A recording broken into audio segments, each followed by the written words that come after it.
Pre-season misery, an early win against a much faster McLaren, an F1 legend forged differently come to the season ends. Max Verstappen in 2025 is starting to look a lot like Fernando Alonso in 2012. Alonso was Ferrari's properly prancing horse back then. He came so close to winning his third world title at the first attempt with the Italian team in 2010, but obviously lost out due to that poor final race in Abu Dhabi. But the Ferrari F2012 drove 2 seasons later was both visually unappealing and slow compared to Red Bull and McLaren. Even the master media manipulator Alonso claimed during pre-season, "I don't remember any Ferrari that ugly, or any Ferrari you don't like," while his colleagues soon admitted the car was nearly a second off due to the ultimate pace due to its handling deficits.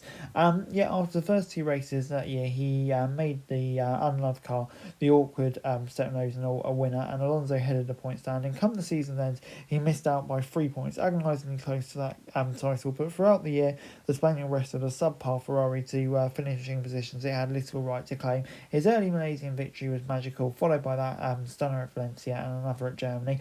Red Bull finally upgrading its car to vault back ahead of the pack it had led so comfortably in 2012 made the difference. McLaren's Red Bull car that year was undone by reliability hampering Hamilton. Much has happened since 2012 to cement Alonso's legacy. He's still carrying the pain of those close title defeats and watching Vettel and Hamilton win more titles and overtake him. Verstappen is already written differently, though like Vettel he's a full-time world champion. At 27 still has time left to surpass the likes of Fangio and Hamilton and Schumacher in terms of titles. What Verstappen is doing in these early months of 2025 is starting to reminisce of the brilliance of Alonso. Of course there's differences. The Ferrari is quite so way an inferior car to this year's Red Bull. It should express an F1 weekend's quickest lap time as 100%. You can calculate how far off they are compared to the runner, and the Red Bull is a lot closer.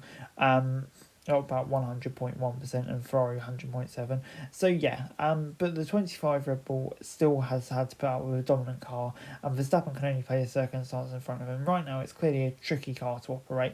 Verstappen is Red Bull's best asset, and they're throwing everything behind him. Just look at his other points. So yeah, you can see every week he's getting the maximum out of that car. And if Alonso's a political animal, Verstappen might be its beast. Deeply fiery.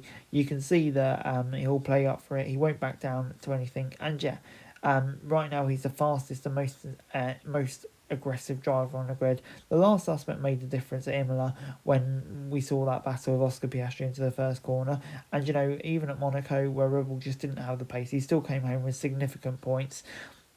And yeah, perhaps it isn't the most significant difference right now, the drivers, but Verstappen to be as close as he is, right in there with hopes maybe Red Bull can turn their season around with the technical director coming in Spain, upgrades that are maybe working.